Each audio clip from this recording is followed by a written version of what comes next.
My phone is being taken up by the children. Good to keep them occupied. I'm phoneless, which is very rare for me. Imagine lockdown without Wi-Fi. I'd love to see how Lord of the Flies it goes, with how quickly with that. Yeah. And into anarchy very quickly. Yeah, totally. Right. Do you see that meme? And it said, your grandparents were asked to go and fight in the war. You lot have been asked to stay at home and binge on Netflix. We've got this. We have got this. We've been training for years for this one moment. We can't screw it up.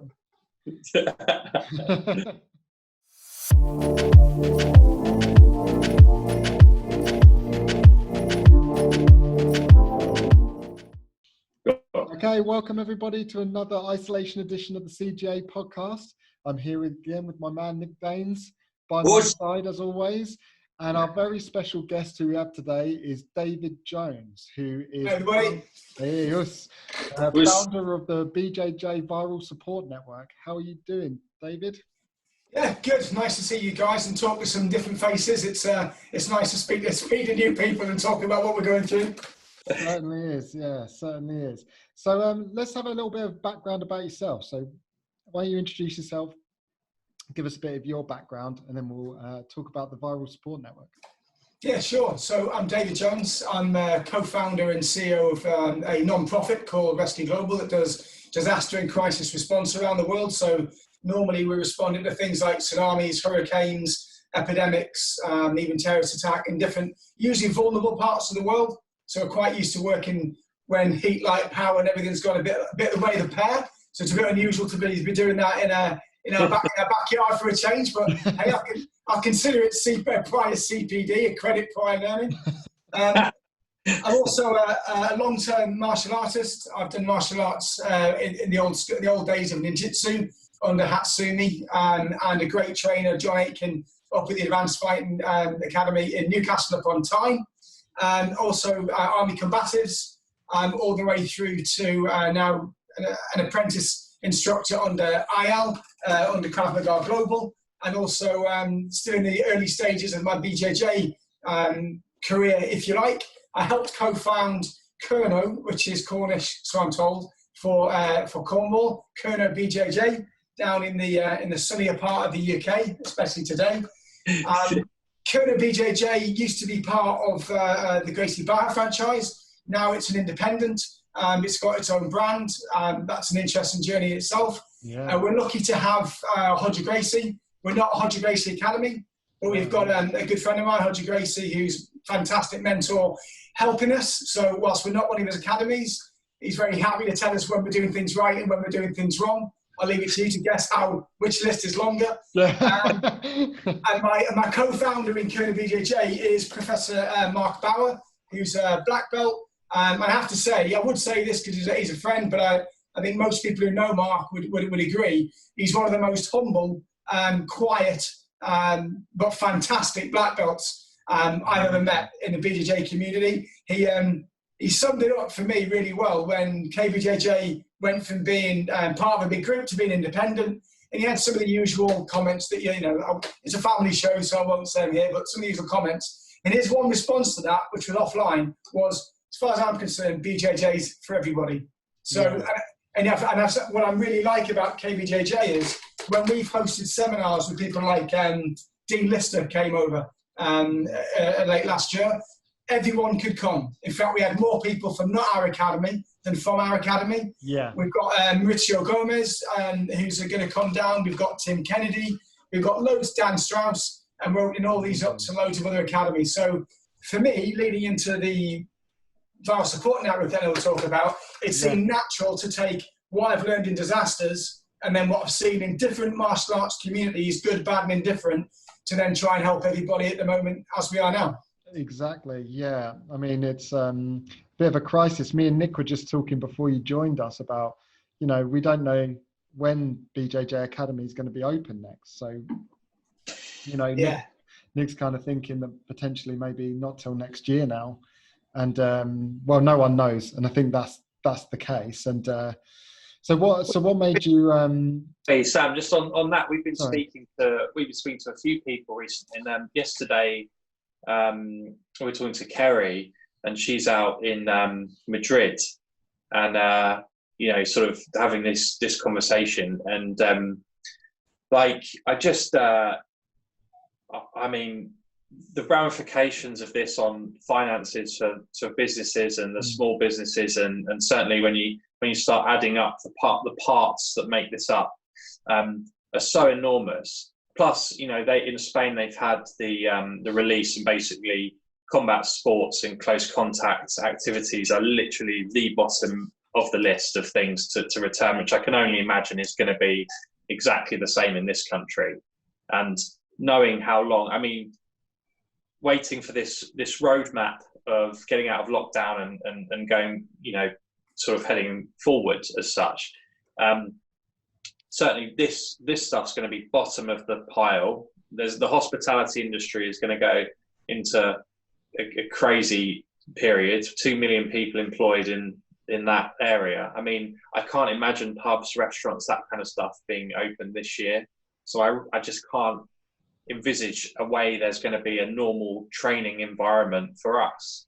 I just, you know, maybe that's just my own sinking into a low period of time at the moment, and like, oh no, but I can't see how we're going to get to do some sparring and stuff again for a long time. I really can't.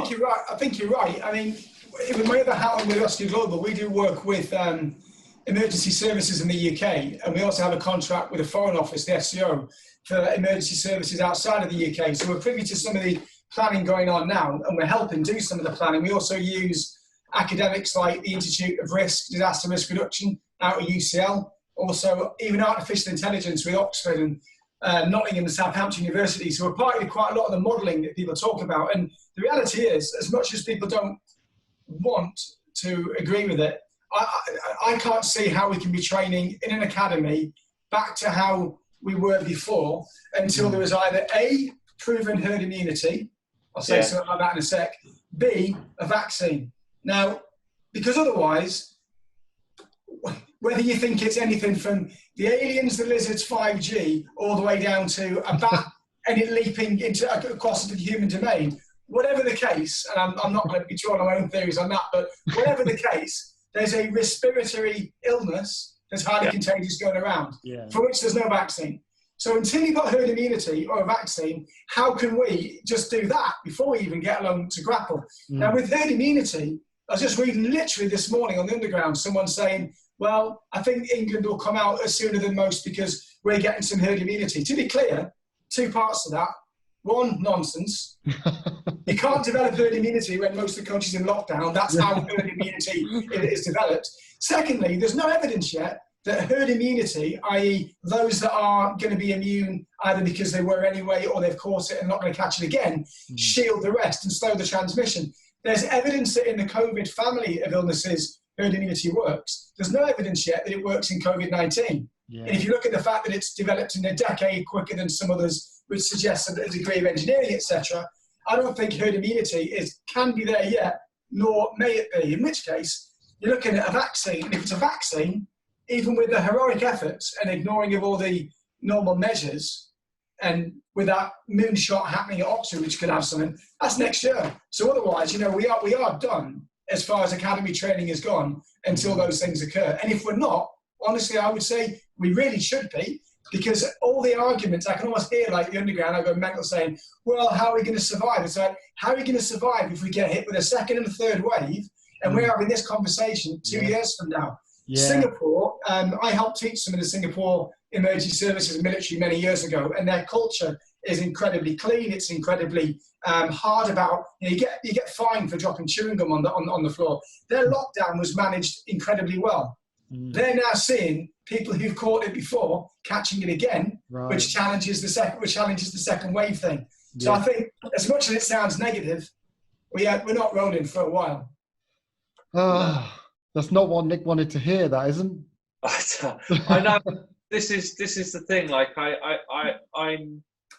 I'm thinking that there possibly may be some way of just training with like one person, and you only train with them at some stage in the future.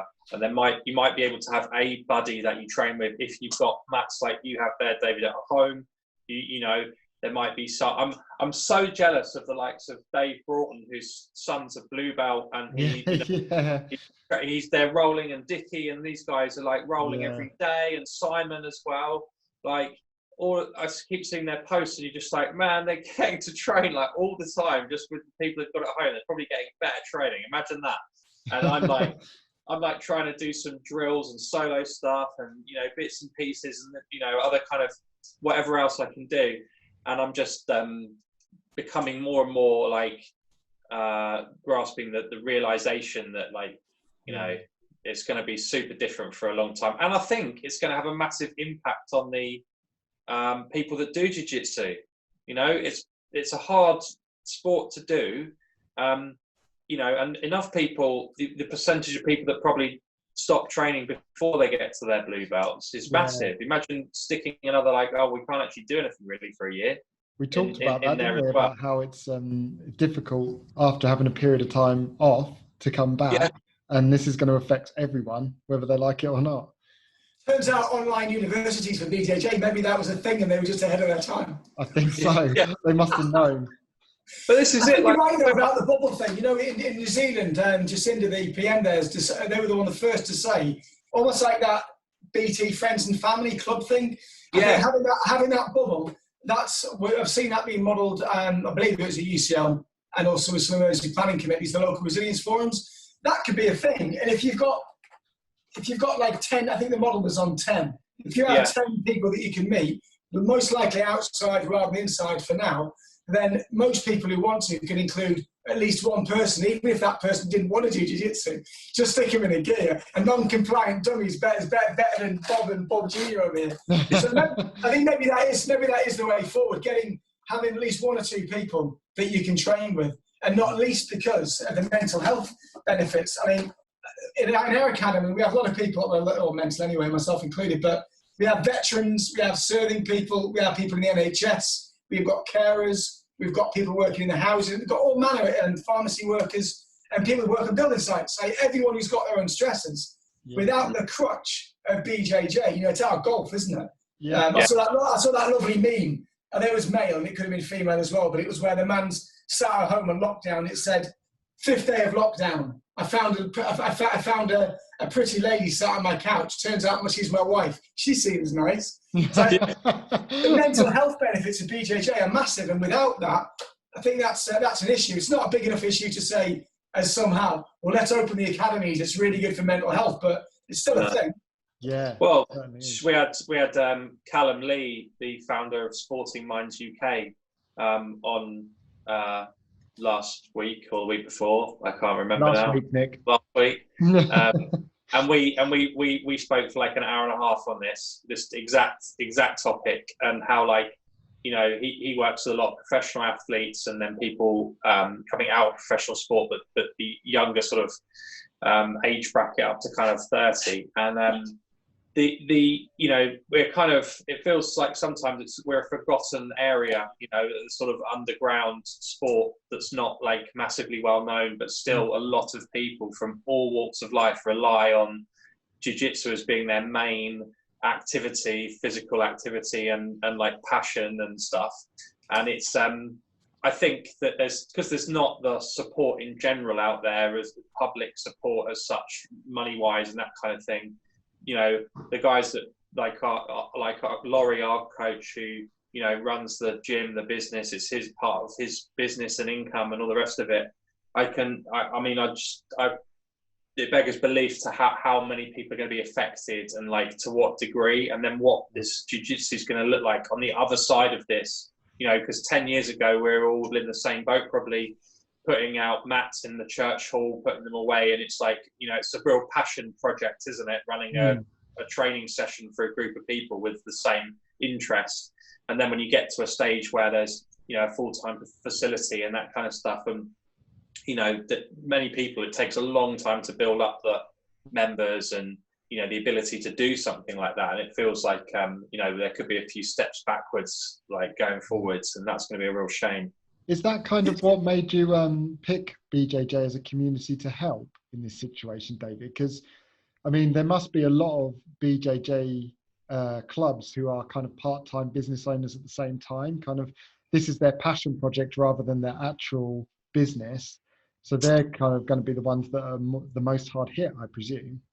Yeah, I mean, there's a couple of things picking from what you were just saying, like, which will lead into why helping this particular community. Like, it's BJJ isn't, more so in the US, in the UK, not as recognised as a sport. I was chatting with the school this morning, just now, in fact, about when they reopened, trying to get our academy to be helping develop an anti-bullying in a sports programme around BJJ for them and getting that on the cards. And that's a harder conversation than I've had with schools in the States that we've talked to, and in Canada that's already done it. Now, I think one of the opportunities we've got now, and I think Dickie's done some good work on this in the UK BJJ with Sports England, is even though we're not recognised as such yet, we're being treated almost as though we are. So, for example, some can go for the Community Emergency Grant Fund through Sports England, which is helpful. I know some of that's been released, although I've seen lots of people complaining they haven't got it yet, but then when asked, have you applied? They went quiet, so we'll see. But I think one of the opportunities we've got here is if we show common sense, team spirit, helping the community, helping underprivileged areas, supporting mental health, all of those things that sport, that we, I think, all know is about and does, and we do that as a BJJ community, it felt to me that doing this now would help with Sports England, would help with other bodies to realise they're not just sitting there whinging saying they can't do something, they're doing something about it, and actually they're doing it and espousing all of those, you know, virtues and positive attributes that good sports people actually have. So to me it seemed like, and this is more a business mindset if you like, it seemed to me a matter of there's a problem, the way we respond to it can show what we're really made of in our community. Yeah. There's no samurai phrase, goes on the lines of, how other people treat you says nothing about you. How you respond to how they treat you says everything about you. Same with this virus. The virus is an enemy. The virus is a threat. If we now crumble, well, what were we in the first place? You know, we were never in it to win it. A bit like Hodger Gracie in that bit in there when he's interviewed after one of those famous fights, and he said, "You look like you're really having a bad time there. You know, people thought you might tap." He just looked up and went, "Didn't come here to tap." so I think for my set, helping BJJ in this case seemed to be more, honestly, a business and a sport advancement attitude of, if we respond well to COVID-19 as a community, we can help all of our members and our businesses. I'll come on to that in a sec, but we can help our community be recognised for what we inside it know it is, which is actually, it can be really beautiful and really beneficial. Yeah. From a business point of view, it's interesting, isn't it? Because it's gone from way back in history to like people rolling in a garage, working out what it is, to then into schools and halls, to then being, maybe let's run it as a concession within somebody else's gym, to now there are actual academies. And I think the business aspect, this is my own opinion, not necessarily KBJJ's or even BJJ communities, as David's attitude is, I think the business in the UK BJJ is quite immature still. Yeah. And it wasn't ready for an impact like this. So, give you a good example. John Bullock, who runs Krav Maga Elite. So he's one of the guys under IL Yanilov for KMG. About a year ago, he started doing instructor training and then student training online because people couldn't always spend, as we did recently, 9 days of 10 hours a day sparring, getting battered. Not everybody would want to do that either. So he started doing things online. You can't get away from that 9 day, 10 hours a day cap, by the way, times by 3. But he started doing it online and getting his head around it. So when this hit, he's a hardcore ex-military police, who I'm sure wouldn't mind me saying that, close protection guy, he was a really driven business guy. So he was already ahead of the curve. Yeah. In our community, we're now waking up to that and starting to realise, maybe you shouldn't do a grading online on Zoom. Maybe you can't pressure test it, but can you teach? Yesterday we were going through asymmetric choke, triangle for mount, cross collar choke, defences as well, baseball. Can you do that in the dummy with your coach looking at you saying, how's that a triangle? The arm's not in. Yeah, absolutely. Absolutely. So I think we're quite immature. So we wanted to help set up the VAR support network, firstly to advance our sport and say, hey, we're helping ourselves, not just asking for a handout, but also to help business owners think, we weren't ready for this, let's respond to it now, and without any doubt, whether it is aliens, 5G, bats, this is not the last time this will happen. It is coming back to that not. 5G and aliens, Yeah, David. I've got a feeling you're all in on that conspiracy. But either way, well, if it's the lizards and it's 5G, well, next year and the year after, there'll be the Nordic aliens and 7G. So the substantive point is it's going to keep happening. So therefore, we've got to evolve and we've got to change how we do things. And, you know, going down the lines of what syllabus can you do on your own? What syllabus can you do online? What can you do as much as possible in the academy? Anyone who doesn't do that, I think, when lockdown is finished, is just, you know, fail to plan to fail, because next year they'll close if they didn't this time. I completely agree. I think that's a really good point. I think, again, like you said, we are kind of behind the curve, but I think for a lot of guys, I think maybe I kind of brought the point up a bit earlier. It's kind of like a passion project, something that they wanted to train, and it's kind of become a business rather than they've gone in it as a business. It's kind of what they wanted somewhere to train, and they've had to set it up themselves. So it must be hard for those people who are kind of, you know, just trying to run it as best they can when they've got full-time jobs on the other side, whereas rather than that being their main business. Absolutely. And it's hard to have resilience across lots of different, like if you've got, you know, you work at a school full-time and you teach BJJ 2 or 3 nights a week, you aren't really going to have time to devote to make that Brazilian jiu-jitsu club that you teach be really, really resilient. But then my only response to that would be, it won't be resilient, and a challenge like this could well kill it then. And as devastating as that is, because the smaller schools, a bit like your small shops won't do so well as, let's say, a Tesco that can surge around it. That's just a fact. And I think for us, what we've taken from that as an independent is, if you're an independent or if you're part of a wider franchise, being able to access each other's members, coaches, support structures, or having almost like that virus, pun intended, network effect is really, really important. Because on your own, I always get the phrasing wrong, but that Creonte thing, like, you know, if you're only on your own and you only do your own thing and you don't partner with as many of the people as possible, there's no resilience. There just can't be. That's it. No resilience or no growth either. Yeah. So how do people get started with this? Where do they go to? So if you go to the BJJ Viral Support Network, .org.com.uk, try to get most of my link, which was organised. They bought the UK BJJ, Dickie and Mike, UK BJJ. They bought that. We've then created the site. Anyone can go and log on. The important things to know is it's free. No one gets paid for it. One of my organisations, Rescue Global, has donated the website building and some of the even the lawyer that's on there that gives free advice to people who are worried about staff and redundancies and furloughs. And UK BJJ is providing the hosting and the email platforms. So no one gets paid, but it does cost, and no one's charging for anything, and they won't. So that's really important to know. The idea is there's two areas really. There's if you're a club owner and there's if you're a club member. At the lowest level, if you're a club member, all you need to get on the VSN is be paying your membership to your club, not to us, because we're not, unless we are your club, in which case, please do. Yes, so, please do. As long as you're paying your membership, then you tell your coach, register on the VSN, it's free, and then almost like when you apply for your license, when your application goes through, your coach will say, yes, they're a paid member, and they approve it. Once you're on the VSN, you can access videos that are mainly geared around drilling at home. There's about 30 on there now. There's more being added every week. And we're getting some amazing people giving us things like, last week talking to Clark Gracie, he's going to put some omoplata home drills on there. That's quite useful. We've got really Tim Kennedy and Sheepdog Response Centre some, but it was all to do with fighting with carbine, so he's doing some new ones they're amazing videos. I think in the UK, I might have some issues if I put them up, so you can do some ground skill stuff.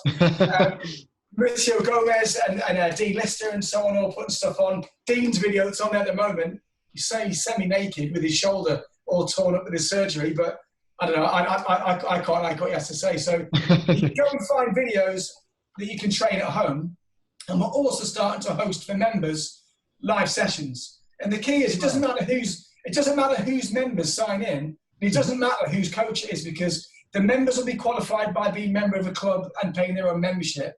And those doing the sessions will only be recognised black belts. So anyone from our academy could sign in and do a session, maybe with maybe Clark Gracie does a live one, or maybe Mark Bauer does one. Doesn't matter. So we can all share resources. Yeah. The end result is members keep paying their membership fee, so they have an academy to go back to at the end.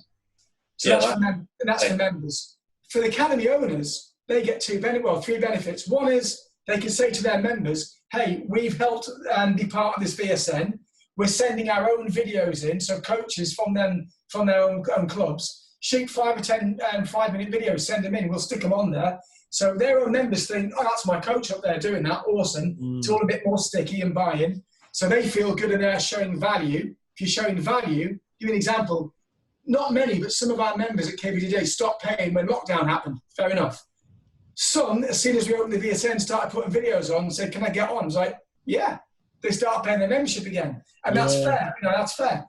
So club owners get the benefit of being able to give input to it and get their members be happy in it. But they also have two areas where they get advice. One is in business continuity planning, which I'm giving. I'm a Cabinet Office recognised business continuity expert, whatever that means. It means if shit goes wrong, I might have a few things to say about it. And hopefully sensible. But I can help with that and also draw on other expertise from all over the world in disaster management. Even if it's just for one academy that's got 10 members, you might say, well, how can I wrap my head around hygiene when I open, all the way up to a big franchise, and we're speaking to two, that says, what's the insurance and the liabilities if we do X, Y, and Z? We can give qualified with a capital Q advice on that side. And then the last part would be, we've got an HR lawyer in the UK. You can access HR lawyers everywhere else. So if you need a 30-minute free consultation on, there's some great CEOs out there that said, I'm not going to fire anyone, we're in this together. Then they're on the phone to the HR department saying, how do I fire everyone and not get sued? So before those conversations, David Charity is a brilliant HR lawyer that we use. He's donating half an hour's time to every single academy that needs it on the VSN to then talk through the furloughing scheme, if you have to lay people off, if you have to hire, so that you're not going to get bitten and bitten and bitten by all these dramas. So effectively, we set up the VSN. Mainly, the biggest takeaway is please keep paying membership. So after this is over, they're still there. Yeah. A second order effect of that is you can carry on training, please do, mental health, economic drivers. And then for academies that might suffer because they can't get content, but now they can for free. Yeah. And they want to be able to say to their members, I'd love to allow you into this VSN, but you haven't paid your membership. Please encourage and get everyone back, and trying to do it as a community in the best way that we can. That is absolutely amazing. That's such a great idea, and what a valuable resource for lots of either instructors or clubs out there, especially smaller clubs. I think that's really, really good. So what's on as well, that I'm with you, right? I still pay my membership, and I will keep doing that as long as is humanly possible to support, because I really, really don't want the possibility of training in a facility not to be there. And I understand completely if people can't do that, but everyone's different. Everyone's circumstances are different. But if you can, it makes sense, because we all want to come out the other side and still be able to do what we love doing. And anything going to add value to that payment as such, as an expenditure per month, can only be a brilliant thing. Plus, this probably, this is probably bringing in more available content and instructors that people will never have seen before, would never have interaction with. So it should broaden everyone's horizons within jiu-jitsu and, possibilities and training, or, hopefully, Sam and I are the same thing. We're like, immediately when you're like, down in Cornwall, I was thinking, yeah, I fancy a trip to Cornwall. That sounds good. We've known David's down there. We had to go down and train. Do you know what I mean? So these sorts of things, are just a huge benefit during this time, just doing this as well. We started doing this before lockdown, but over lockdown, it's been a godsend, to be honest with you, speaking to people all across the world and gained some great insights, information, and keeping me way more sane than I would have been without it. But that adding value and on the payment, so the light at the end of the tunnel is that we'll one day be able to train again, and anything that can add value to continuing to try and keep that dream alive is got to be a great thing. And imagine if it helped democratise part of our sport as well. And I mean, one of the, if I'm honest, it was a bit of a hidden agenda at the very beginning. It very quickly got outed because most of you said, well, exactly what you just said. Imagine if you've got now people that think, okay, I would never, a coach might say, I'd never have done a webinar before, let alone do a video. Now I will. We're now starting to get videos from people that they're sending it to us saying, please edit this and make it right and change the sound levels because it was echoey in the squash court, and just critique me on this, this and this. And we've got some brilliant people who can do that. But now they're starting to give content that you would never normally hear from them. I mean, if we end up at the end of this with 1,000, 10,000 videos, the intellectual property of which is owned by everybody, so no one's charging for it, but everyone's now seeing all this content, well, that's how you advance the state of the art. I mean, we had a D-lister that came last year and did a leg lock seminar. I mean, you would, wouldn't you? So he came and did that. But we let anyone come on.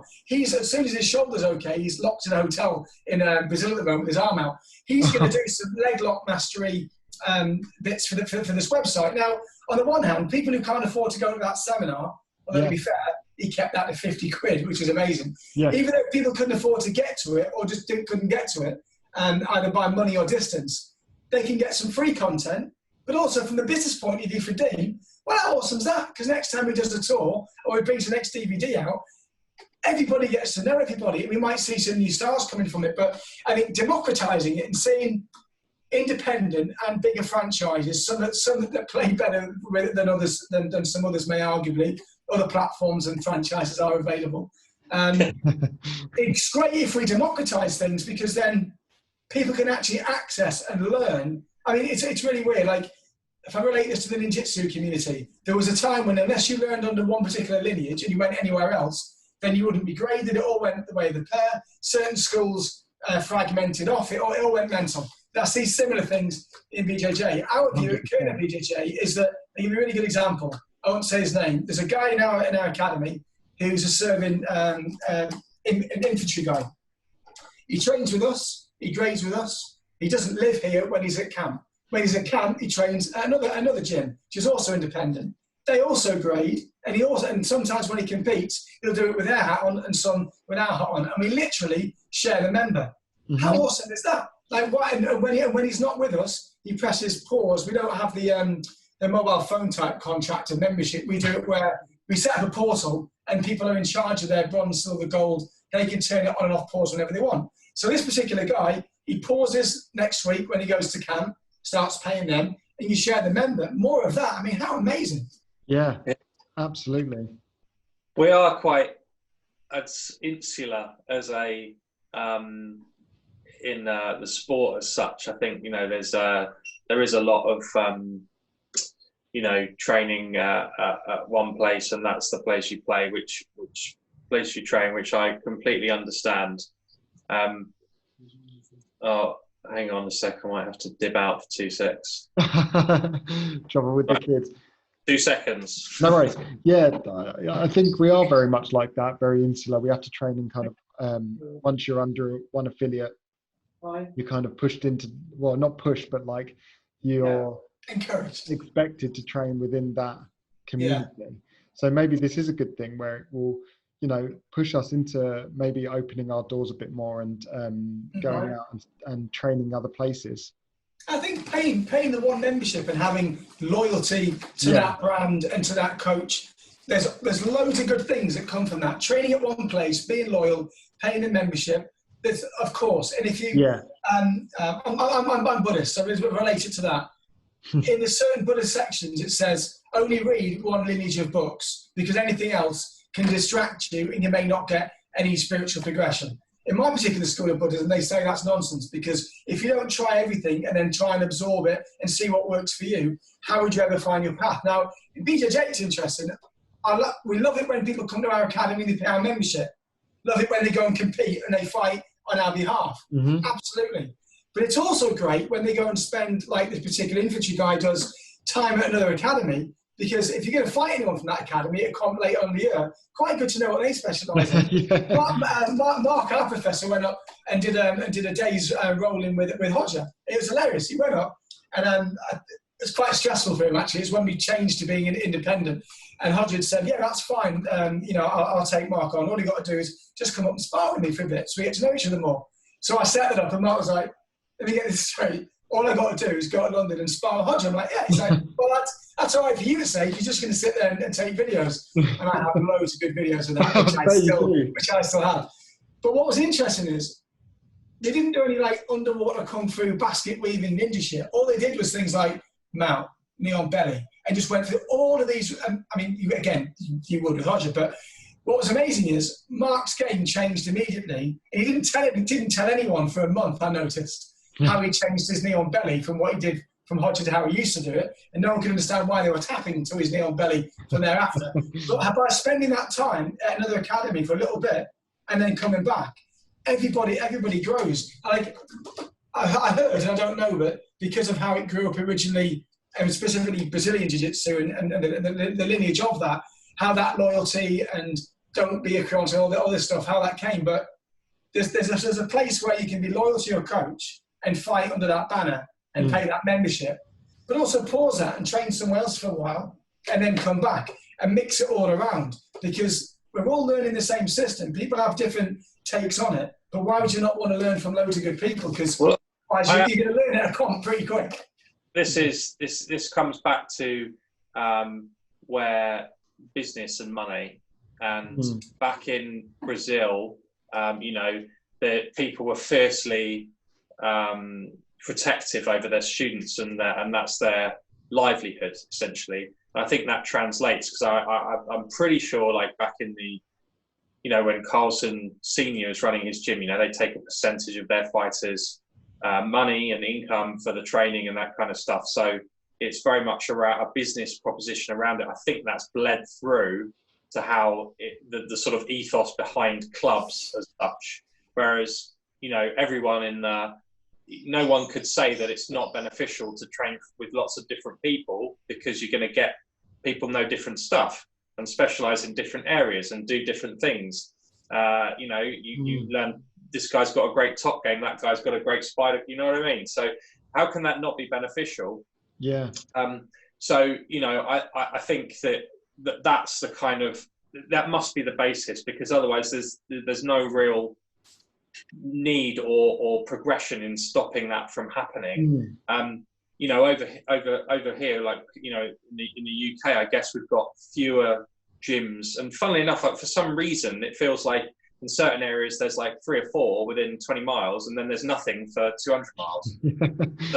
so again, it comes down to that kind of like, right, we're a club, we're a team, we're this, we're that, and it's very much that ethos around it, I think, and that's just my opinion on how it kind of comes about. And there's a very limited supply of people who train BJJ. So, fewer people take it up and stick with it, I think, than may give it a go, give up, or not even bother. Because it's hard. It's probably a cultural norm that got handed down from how it started in Brazil and where we are now, and that people don't often challenge cultural norms, because it just feels like... You tell us how you do it, and we'll do that, because you know what you're doing. And we don't. There's a funny thing during the Dean Lister seminar. He came down and he demonstrated the technique. He made sure everyone was right, and then everyone's waiting for the 2, 3, and it was really funny because he's waiting for it, and then he didn't do it, and he said, "Oh yeah, I just remembered where we are." He said, "Right, from now on, what we're doing," he went, and everyone clapped. It was like Queen's We Will Rock You, and everyone was like, you could see like about half of the room were like, yeah, that's amazing, that's really cool. But I noticed that seemed to be like blue belt and down. Most people above that seem to be like, heresy. And it was really funny. It was like seeing like that cultural norm being challenged. But then because it's Dean Lister doing it, I know that nobody went, I think we should do the 2, 3, and everyone got on with it. Nobody felt like doing that. But it was just really funny. And if that's how strong that feeling is around that thing, how much more so when you inject things like money and brand and stuff around it. It's only going to turn that dial up to a 12, isn't it? Well, you can on the belt, people held people's knots on their belt immediately. Like, like or whatever, like just on the smallest thing ever, like or how people take their fingers or something. Like it's just minutiae like that. That's like it's noted. Everything gets noticed, doesn't it? Every time. Well, it's funny on the finger taping thing. We were it's at the Mallorca BJJ yoga camp was also, and Maurizio Gomes was there, and I noticed his fingers weren't taped. And I'm still new, and I thought I want to ask him a question. I was like, I did ask him some other more sensible things. To be honest. But I said, how do you tape? Why don't you tape your fingers? And how should I tape my fingers? And he said, why do you want to tape your fingers? And I thought I'd be more honest than usual. I went, well, because I want to look really cool, and everyone else seems to be doing it. And he said, okay, let me do something. He said, let me grip your lapel. So he gripped my lapel. I'm like, oh. So he said, strip it. And he went off like a butcher, and he went, that's how I do it. I just let go and then grab again. I was like, he said, it's up to you. If you want to have fingers like Twiglets, then hang on for grim death and tape your fingers and put super glue and duct tape everywhere. He says, or if someone strips it, strip it and come back on again. It's up to you. I was like, okay. That makes a lot. It does, yeah. I have to say, I don't hold on to much these days. Like it's not worth it. It's not. The amount of times I'll be hanging on to stuff and Mark will be like, you are helping me. It's like, yeah, okay. But you said never have an empty hand. It's like, when you're attacking. I'm like, okay, fair enough. Shout out Danny Langford with his black finger tape for sale. We'll make a mint of people hanging on. Yeah. So you won't want to hear that. Other tape is available. Yeah. You won't want to hear that either. I think that's really cool. That's so cool. Like, I think going back to where people can train in other academies. I mean, your website there is a really good opportunity for people to see what other clubs are doing and what other teachers are available for people who are probably don't have maybe they can't go to other clubs or maybe don't want to because they feel that kind of loyalty towards their own club. It's a really good opportunity to go and see, what other people are doing, and especially high-level guys like Mauricio Gomez or Dean Lister if he does videos. Yeah. Well, it's funny. Like, on the one hand, Kernow BJJ, it's a small academy. We've got about 120 members. They're not all paying. They're not always all there. Compared to some other academies, that's quite big. Compared to most, it's quite small. So we're not by any means a big, massive going BJJ concern in Cornwall. So then when we bring in people like support from Hodger Gracie for our coach, we become an independent, Maurizio, Dean Lister, Tim Kennedy, Dan Strauss, all of whom are happy to be listed on the website. The amount of people who've called or emailed and said, in quite an annoyed way, well, how much are you paying them for that? Well, we're not. And you can ask them. Well, one good friend of mine, he's a black belt over in, let's just say, the Mediterranean area. He got quite Mediterranean and feisty about it. He's like, well, you're going to become an affiliate. I was like, well, not. Well, why are they helping? And the honest answer to that, I've thought, is, well, firstly, we asked. Secondly, it turns out not being a bit of an ass about things and being really open and transparent and benefiting the sport, turns out people want to help and be part of that. Yeah. And why would you not? I mean, make no bones about it. For Hodger and for Maurizio to give us any help at all, that potentially, although not to a big degree, because not any big deal down here, but we're not part of their academy. So you could say financially, they actually could lose out. It isn't like there aren't Hodger Gracie academies in our ecosystem. There are. So if people help and people help each other and we come together as a better community, that can only be a really, really good thing. And sure, when we go to comps, then let's really, really try and take medals and do better than any other academy, absolutely. But how much cooler if you turn up to a comp, you've been to someone else's academy, they've been to yours, everyone knows each other's game. It's like, oh, I'm not going to try my underwater kung fu basket. He or she already knows it because I rolled with them for a month when I went on Cornwall on holiday. That's better. Yeah. I agree. So how do if coaches wanted to get involved with the viral support network, how do they get involved? So there's loads of ways. They can go onto the UK BJJ Facebook. They can go onto Kernow BJJ Facebook. They can go onto the BJJ VSN VAR Support Network Facebook. Any of those, and then just find us and basically just drop us a message on Messenger, or they can go direct to the website at BJJ VAR Support Network.org.com and they can log in and say, hey, I'm the coach of ABC Gym in Uptown. I want to let you know that some of my members are going to join, and I'll approve them. That's all they need to do if all they want is to get their members access. What we'd love is imagine if every BJJ academy in the UK, their black belt did 5-minute drill videos based on what you can do with a dummy or a big cuddly rabbit or a teddy bear in a gi. Yeah. Imagine how many videos we'd have. We'd all have enough training drills, if we were really honest, to see us through the next 2 years. Hopefully we wouldn't need that. Got that already, haven't we? So we've probably got that. So I was just looking at Sam. We've probably got that, Sam, haven't we, already? Yeah. We managed to do some stuff before everything shut down. And there we have. Laurie and Sam were doing an instructional series, and Ian and quite a few people did stuff. I mean, Sam does a lot of solo stuff, don't you, as well? Put content out there for that kind of thing. It's definitely something that... The more the better we can put on there, because ideally what we like is that at the moment, the BJJ VAL Support Network is only for response to COVID-19. That is exactly what it's for. The next stage for that, in my view, for having founded it, is it then stays there and becomes a resilience hub. Again, no one pays for it, it just gets supported. And it can sit there as a resource that we can all use as and when you need it. It can be a free platform for people to get known. You might have someone who's never done videos before, cuts their teeth there, and the next thing you know, thinks, actually, I've got 2,000 people viewing that, I'm going to release a video series. Crack on. Great. But let's say something bad happens again, and then everyone suddenly needs to go switch to virtual. That resilience hub reasserts itself, and we go back to doing that. This is exactly what we've done in the advent of natural disasters like hurricanes, super typhoons, tsunamis, where we set up literally a school with water filters, generators, first aid, and whenever something bad happens, everyone switches to that, and remotely we support it. Using that same idea, we can support the BJJ community. So for now, people get involved, put videos onto it, have some decent banter. We do vet videos before they get put live. We had some nightmare Zoom videos that people have well, I wasn't so much the lacking in artistic prowess videos that we were worried about going on.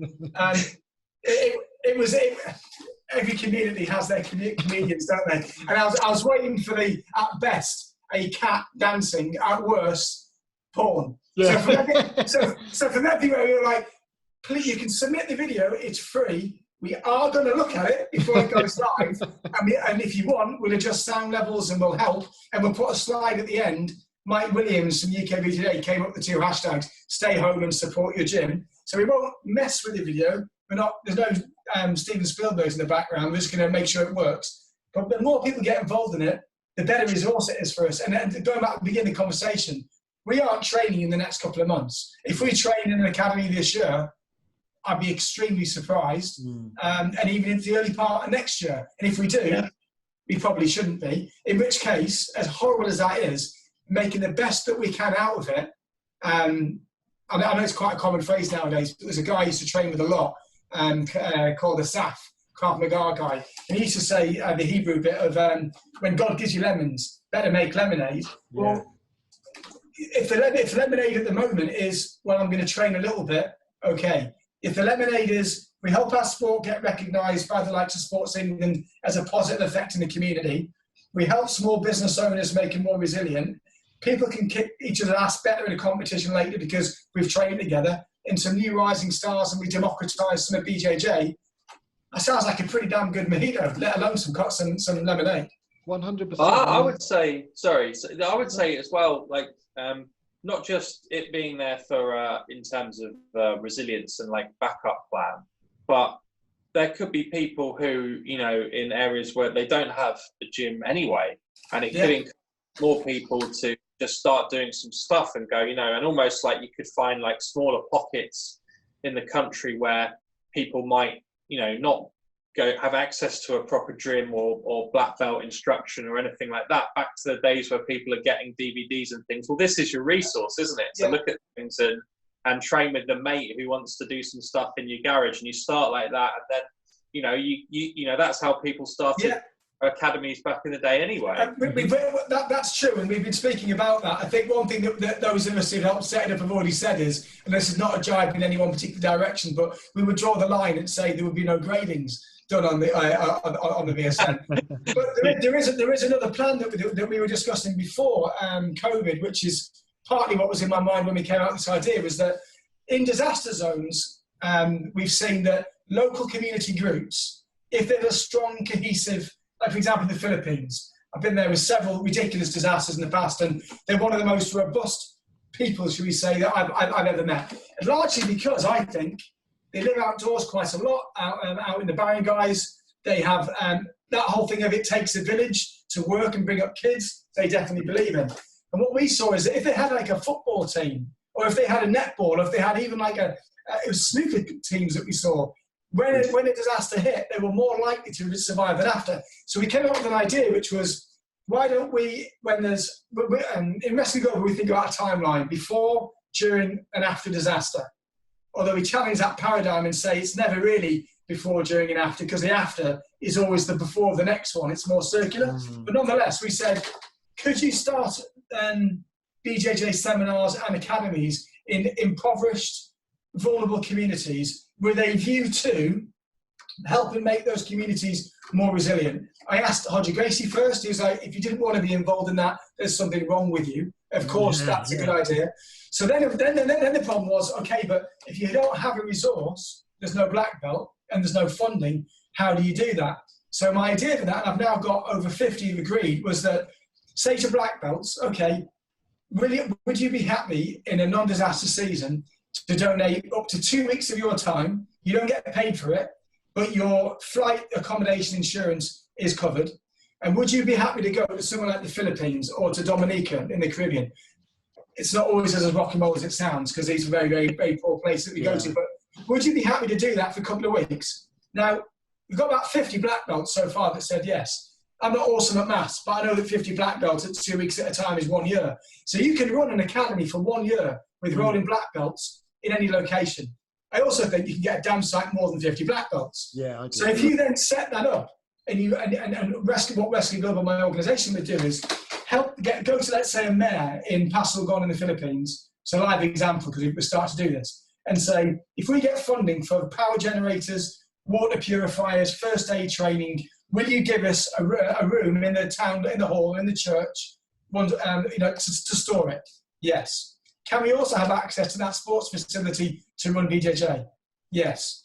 Are you okay if we bring international people here into your country 2 weeks at a time, get a visa granted by the government to work and teach kids with all the safeguarding applied? Yes. Yes. Well, how good is that for black belts? How good is that for our sport? And then you can start setting up these little academies that, and the little rule for us with being in a community, you're going to get a free sport, which helps you be more tough, be more resilient. You also learn respect because of tapping and boundaries and so on. The deal is, you don't pay for it.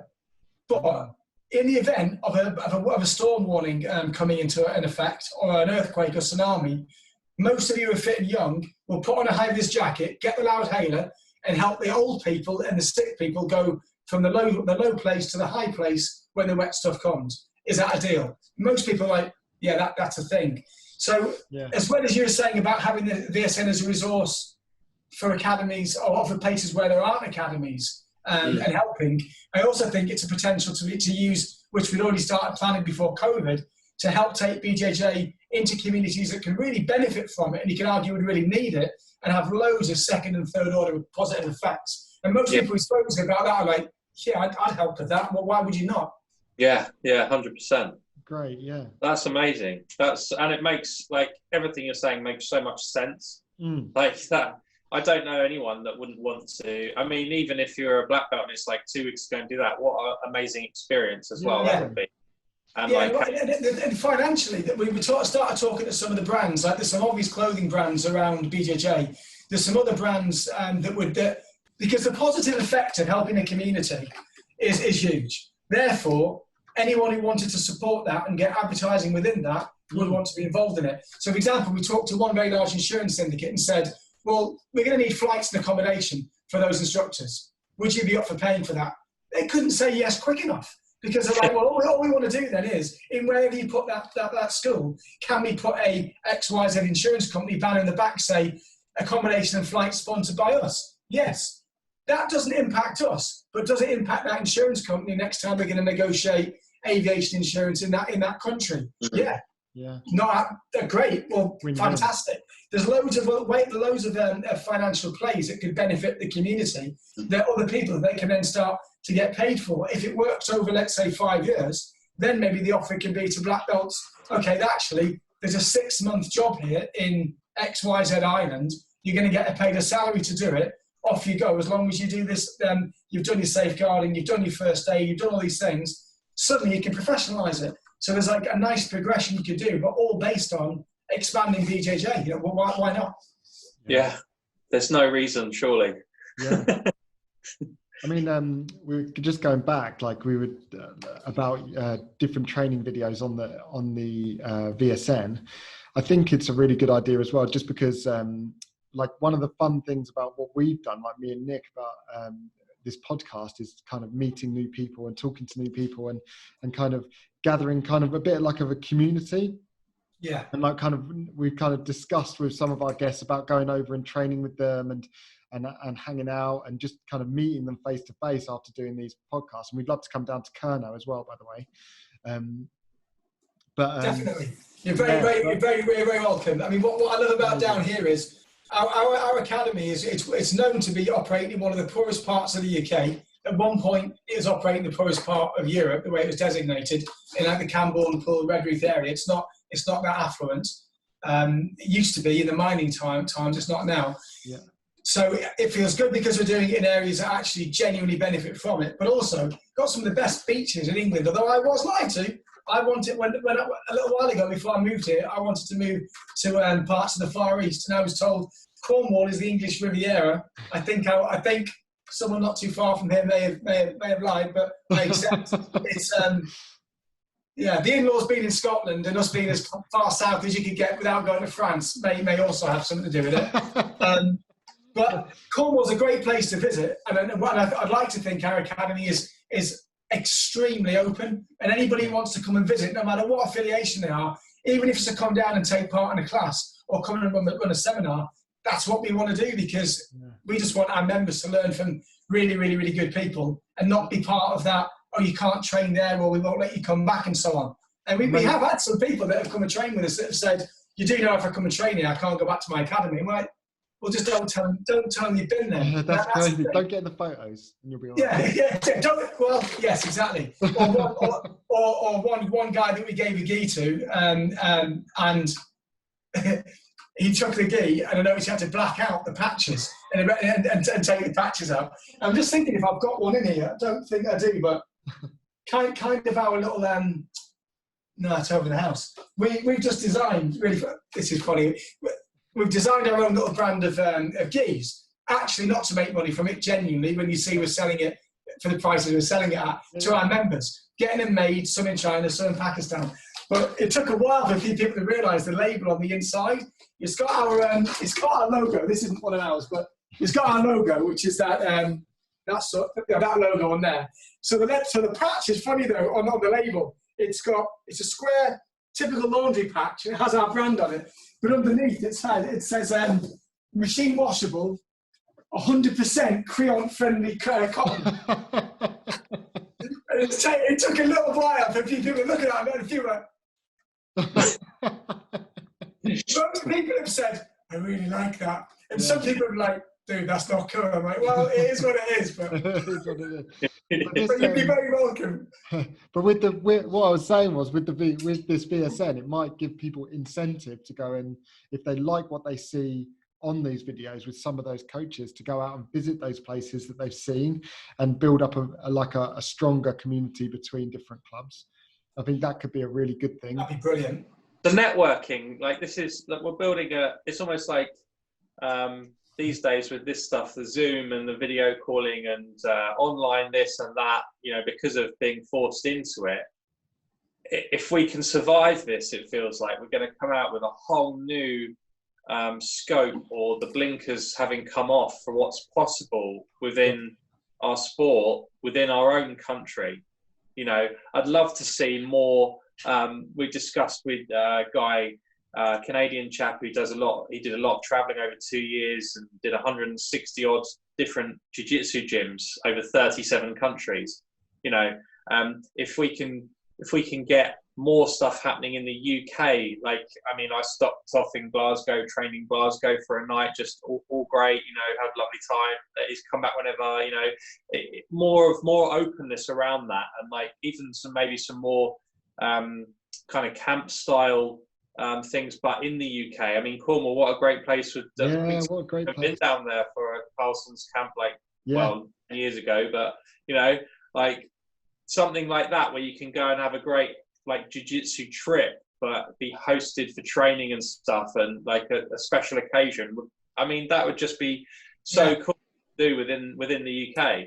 Yeah, we planned one for this year. We were going to run a Kernow Open competition this year, and for obvious reasons, it was going to be in June. And well, spoiler alert, it won't be happening. We moved that to next year, and what we're going to do is we're going to make it a yoga and BJJ camp, and we're going to negotiate, because you don't want to be on anyone else's dates and so on, but we're going to negotiate the date, and the idea would be to have it on a weekend when it's quite close to when some of the other big comps are, because we know we can attract some really good names out the States and out of Europe and Far East. We know we can do that, so make it when they would be over here anyway. Yeah. In the week leading up to it, have loads of seminars for both BJJ and yoga and some other health and fitness things around it, like Tai Chi, Qigong and so on, and wellness type camp.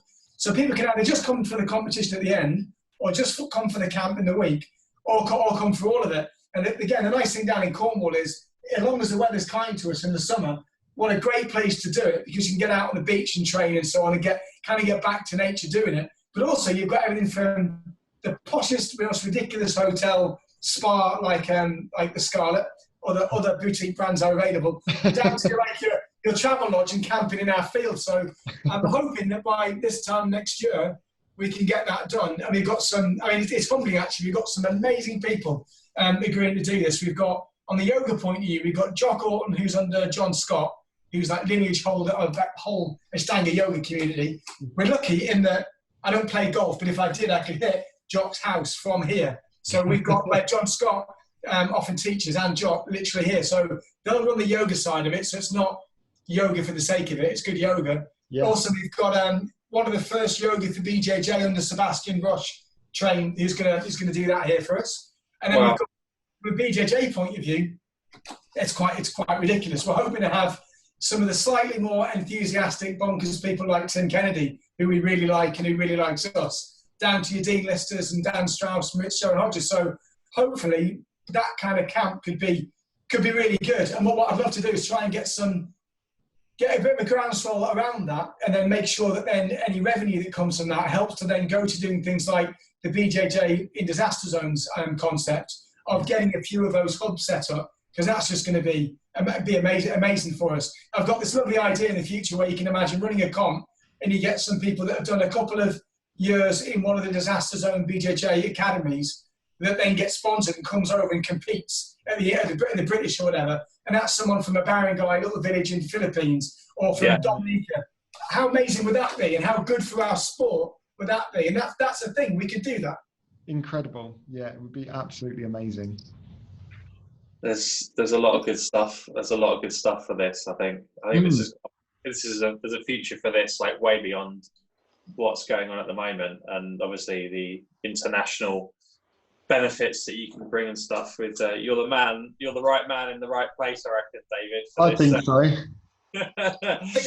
so. I think in some cases I'm just cheeky enough to actually have the idea and to say it, and then hopefully we can network enough and get really good people saying, as I have, yes, I really want to do that. I think the advantage that we've got in this right now is we're doing it for the sake of our sport and for good people.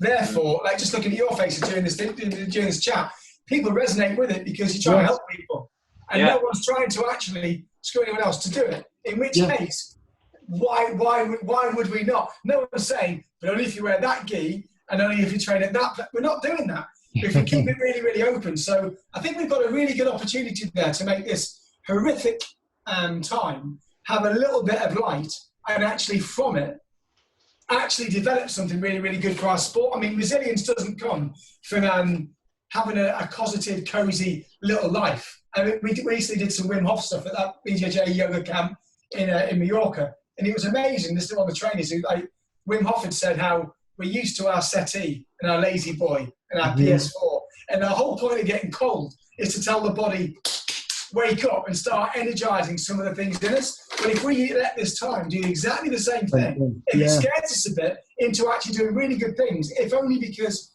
I always work on the assumption that people are lazy and selfish, and anything else is a nice surprise.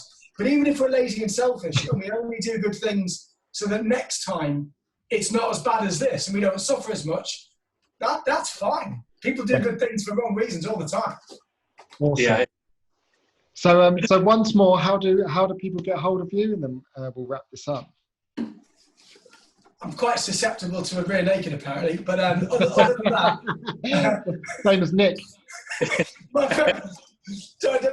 Just one thing I've got to mention. It's the BJJ Viral Support Network, or if you can't find that, I suggest practice Googling better. But Kernow BJJ or UK BJJ Facebooks, you'll find us. You'll find us on there. And please just drop us a line and get involved. The thing that made me laugh about that, how to get hold of me, is I trained with a guy a couple of years ago when I just started, called Yanis Blutis. He's a black belt who runs Mykonos BJJ.